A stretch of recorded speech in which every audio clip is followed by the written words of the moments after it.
Okay, cool. Okay. So I was actually thinking about giving it to my class. You're what? I was actually thinking about giving it to my class first day. Okay. Okay. So anybody have children who have at least have passed through 6th grade? Stand up. Let's see. How many people do we have? Okay. Okay. So we've got a few people with some experience with 6th graders and middle schoolers. Okay.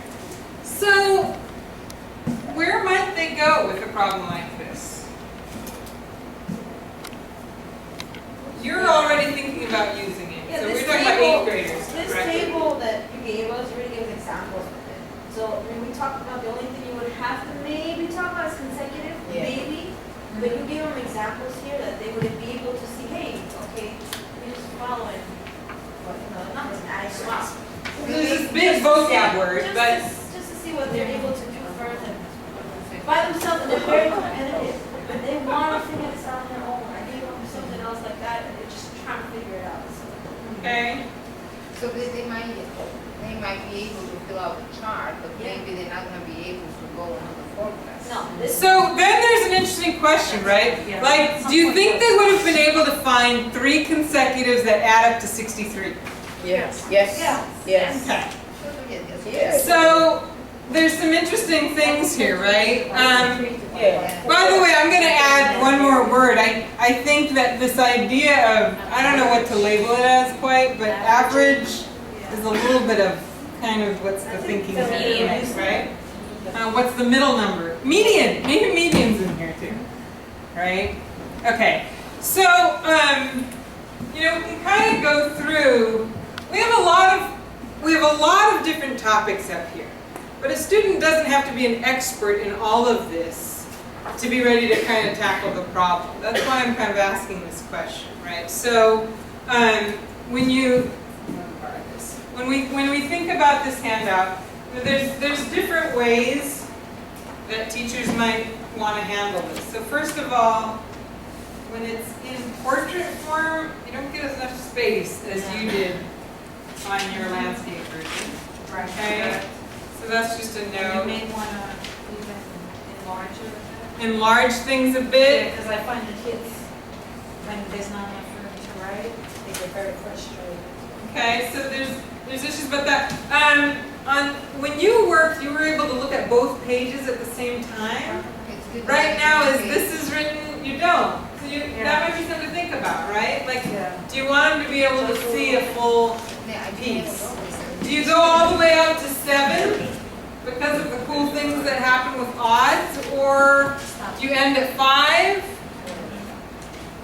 There's some questions to consider, right? But the point being, you know what?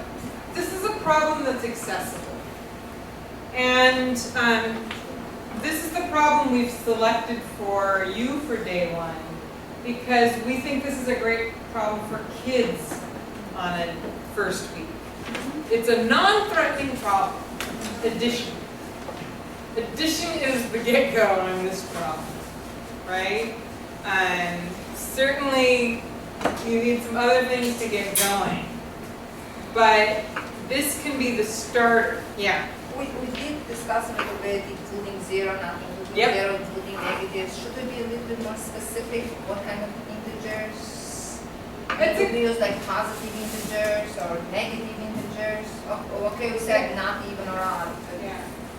Anybody have a thought? Okay, so did you hear her question? Yeah. What are your thoughts? Yeah. This has been a productive struggle, where depending on your audience, depending on the level, but if this is for 8th grade high school, I will give it to them as is, allow them to struggle with it a little bit, see what, crowd knowledge they come in with, what their understanding of consecutive integers mean or consecutive numbers mean, and as we go, like you did, we bring the definitions in and solidify some of the concepts. You might have one table that ends up going into negatives and another table that don't. Is that okay? Right? Yeah, and again, like we can think about, you know what? These are kids where they've had negative numbers. We don't, right?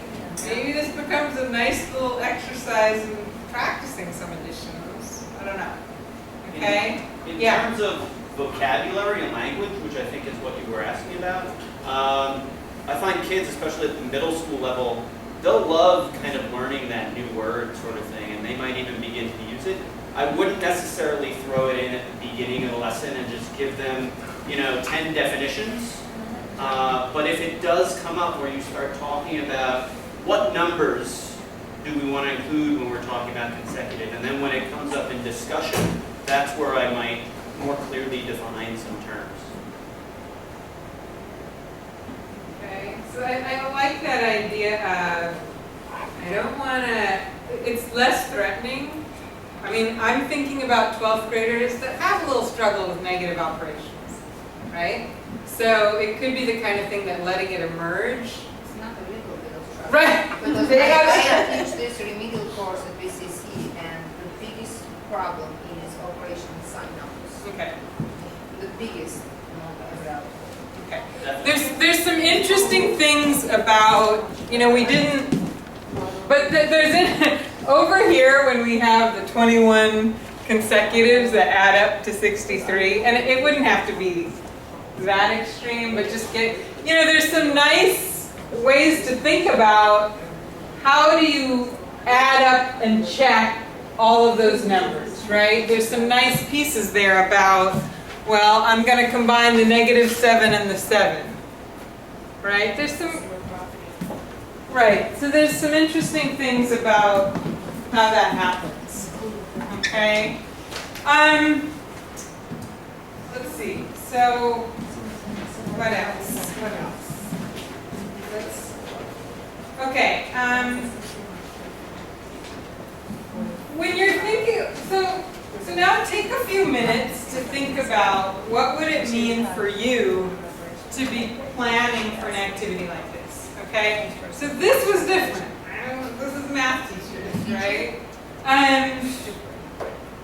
There could be practices such as, am I actually saying, okay, I'm going to give you 5 minutes to work, and then I'm going to ask you to pause, write down a sentence if you've noticed it. I'm going to give you another 5 minutes to work. Now I'm going to ask you to share with the partner. What are some of your strategies? So, of what you might do in thinking about this problem. What are some things in facilitating a problem like this? This is a problem that could go 2 days, at least, easily, right? But how do you handle that? How do you anticipate how many can I count on being present the second day who are absent the first day? How do you deal with things like that, okay? Or how do you plan for a starter conversation, a starter discussion at the end of day 1 where you want them to kind of actually keep working on it in a day 2, right? There's some different pieces for you to think about. How many of you are in classes that are 45 minutes or less? Let's see. Okay, so this is interesting, right? How many of you are in classes that are 50 minutes or more? Okay, we have a mix. Who wants to share the long class? Anybody in a 60 or 80-minute class? Okay, we have some of that. Okay, so there's some big differences about for people teaching this course. You have a lot of differences in what you have to kind of plan with, and we've I think things are often written assuming that teachers might be in short classes, but you're going to have to think about it differently. So just take about 3 minutes, think about it for yourself, and then at the table, what are some facilitation ideas that you think are important for using a problem like this with your 12th graders? Okay, with the 12th graders. Okay? Take 2 or 3 minutes. What are the kind of teaching notes you want to be making right now?